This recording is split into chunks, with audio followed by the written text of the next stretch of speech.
the way models get trained, but it's not because it's there or not there. It just sort of is dependent on the situation and the use cases.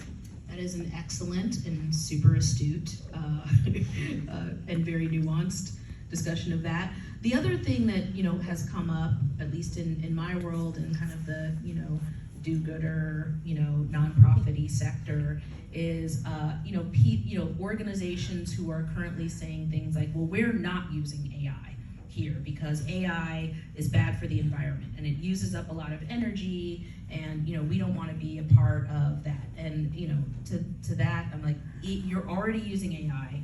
There is no escape. Resistance is futile. Instead, if you're using Microsoft, how many of you might use Microsoft at work?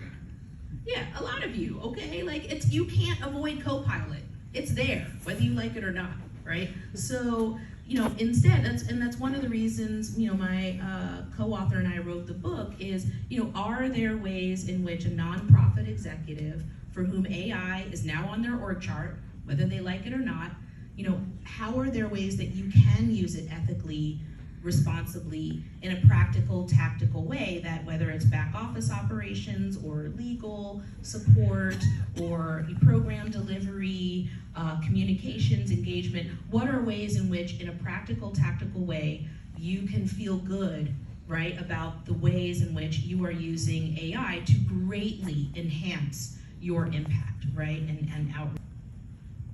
Okay, enough about the doom and gloom and ethics, which we can talk more about it. So get your questions ready, but we're gonna do a round of hot takes before we throw it open. Tell me the top 3 things you use AI for in your life right now that you just are like, yes, this is the best thing ever.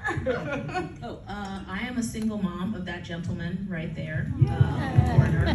Future reporting. He has a lot of thoughts about AI. Engage him during the cocktail hour. But I use Perplexity all of the time. It is my secret cheat code. So Perplexity is an app. It's basically new Google. So Google's great, but what it delivers, if you ask it a question, at least now, Gemini is happening, and one of the contributors in our book that writes the afterword is the lead, Blaise Aguirre-Arca, who is the head of AI research at Google, right? So your competitor. Wait, what are we talking? Oh, hot take. What am I using it? What are you using it for? Everybody wants AI tips. So that's what they're here for. Yes, that's true. So Google, if you ask it a question, at least right now, it gives you a whole bunch of links, right? And you've got to kind of hunt and pack to put together and synthesize an answer.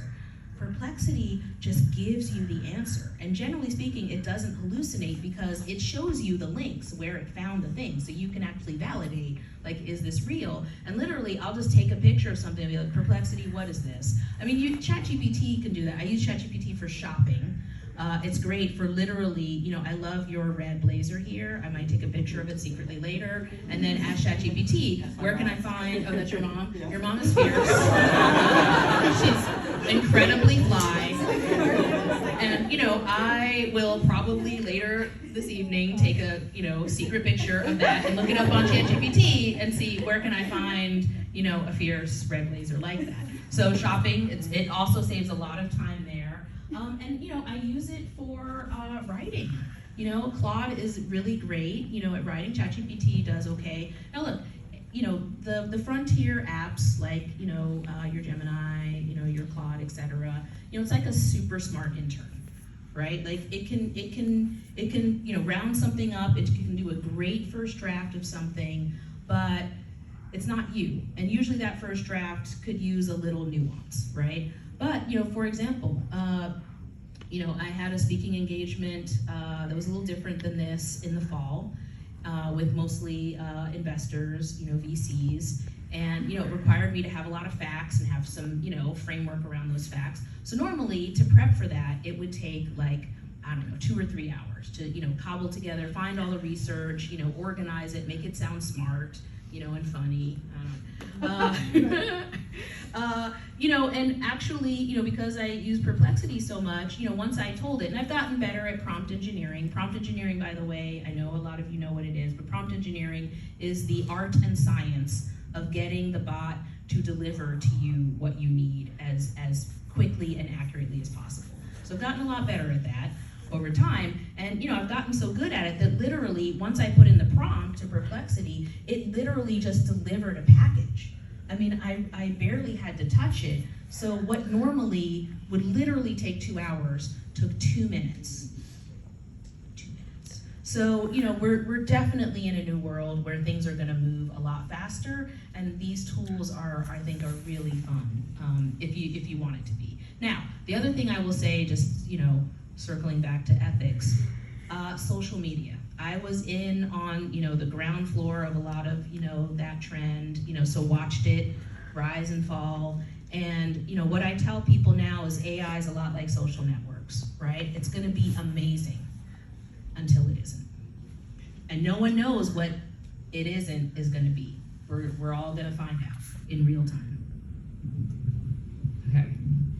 I want these people to ask me to do it. Yes. Okay, I'll do it very quick. I'm already ready with my 3 things that I used it for today, in the last 24 hours. Just expanding on your use of Perplexity, I love the new deep research tools by Perplexity.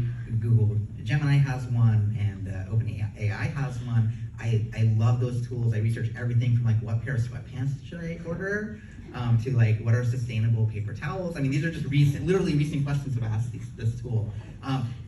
In a more practical sense, I use it everywhere from in product development.